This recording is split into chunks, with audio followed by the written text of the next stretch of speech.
Bismillahirrahmanirrahim. Baik, kemarin kita telah membahas eh, pengertian dari masalah ya. Sekarang saya ingin membahas jenis-jenis masalah itu. Jadi setelah kita mengetahui masalah itu apa, kemudian ternyata kita menyadari bahwa dalam kehidupan itu banyak sekali masalah, gitu kan. Dan sekarang kita harus bisa mengklasifikasi eh, masalah itu dari jenis-jenisnya itu. Secara umum masalah itu terbagi dua. Masalah yang sederhana dan masalah yang kompleks. Kompleks ya. Nah, masalah sederhana ini sifatnya lingkupnya kecil gitu. Lingkupnya kecil. Selalu dibatasi individu saja gitu. Banyak masalah dalam kehidupan itu, misal dalam konsep dalam agama, misalnya konsep dalam agama kita ketahui bahwa setiap orang dijamin rezekinya oleh Allah itu ya, dijamin oleh Allah rezekinya. Namun kenapa ada orang kelaparan gitu kan, itu ya. Nah, ini persoalan individu, ini bisa kita masukkan klasifikasi persoalan individu. Kenapa dia kelaparan? Kenapa rezeki itu tidak datang kepada dia, gitu kan? Atau sebenarnya dia tidak menyadari bahwa dia telah memiliki rezeki tapi tidak dimanfaatkan, sehingga dia kelaparan, gitu kan? Jadi banyak hal. Ini sifatnya individu dan sederhana. Ini sangat sederhana sifatnya, tapi rumit juga, banyak yang keliru, banyak yang tidak memahami persoalan-persoalan ini. Soal individu lainnya misalnya sederhana ini kalau dibuat semacam pengertian, dia suatu masalah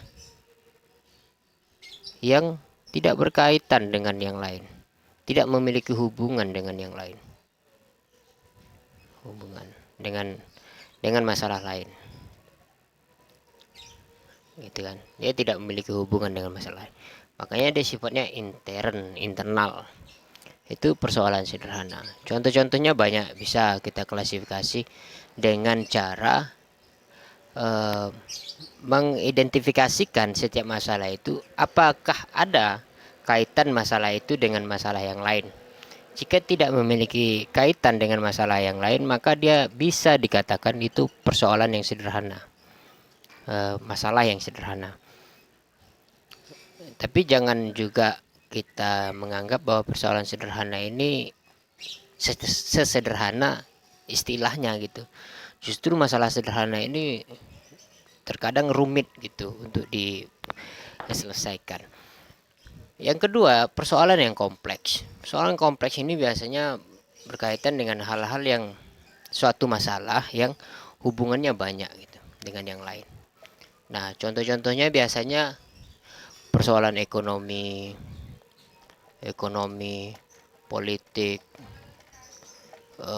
apalagi persoalan lain banyak ya, persoalan agama,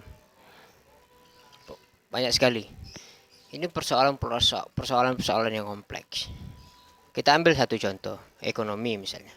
Kenapa disebut persoalan ekonomi itu persoalan yang kompleks? Karena secara sederhana ekonomi tidak akan pernah atau dalam istilah lain materi atau keuangan itu tidak akan pernah berjalan tanpa ada orang lain. Ekonomi berhubungan dengan sosial, itu pasti. Politik juga berhubungan dengan sosial. Karena kedua-duanya itu membutuhkan orang lain sebagai lawan interaksi. Dengan cara itu ekonomi dan politik bertumbuh dan menjadi diskursus begitu ya. Ini persoalan kompleks. Hubungannya banyak sekali. Ekonomi berkaitan dengan ideologi, berkaitan dengan agama, berkaitan dengan keputusan individu, itu juga bisa dihubungkan dengan ekonomi begitu. Bahkan banyak sekali asmara, kehidupan romantis seseorang itu tergantung karena ekonomi gitu. Soal politik juga sudah pasti itu sangat persoalan yang kompleks. Agama itu juga persoalan yang kompleks. Awalnya agama itu adalah persoalan petunjuk ya, dan dia menjadi apa ya istilahnya, sifatnya internal setiap orang karena dia keyakinan gitu kan, keyakinan. Namun dia bisa menjadi kompleks karena berhubungan dengan manusia gitu, karena hubungannya dia dengan manusia yang lain. Agama berinteraksi dengan manusia jenis satu dengan jenis yang lain dan lain sebagainya, sehingga agama itu macam-macam. Ada kemudian istilah Islam Nusantara, ada kayak misalnya Kristen gitu. Kristen juga ada Kristen macam-macam ya, Protestan, Kristen apalagi kayak di Mesir itu juga dia Koptik ya, macam-macam. Itu karena agama bertemu dengan manusia, suatu kelompok yang memiliki sosial budaya sendiri, sehingga menjadi kompleks berhubungan gitu. Nah inilah jenis masalah yang kalau dibagi secara sederhana atau secara umum itu ada dua, kompleks dan sederhana. Dan dua hal ini sama pentingnya ketika ini bisa menjadi bagian dari penelitian gitu. Karena setiap masalah itu pasti satu memiliki histori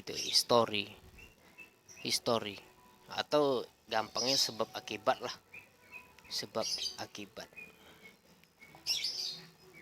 atau juga dia memiliki bentuk atau disebut fenomena itu yang semua bisa dikaji. Kemudian masalah itu juga dia memiliki epistem gitu loh, epistem. Dia bertumbuh disebabkan apa, macam-macam dan lain sebagainya. Nah itu juga disebut sebagai, itu disebut bagian dari masalah. Sehingga dari hal-hal tersebut memungkinkan kita untuk meneliti setiap masalah. Kira-kira itu ya yang dapat saya permasalahkan tentang masalah ini. Sekian, wassalamualaikum warahmatullahi wabarakatuh.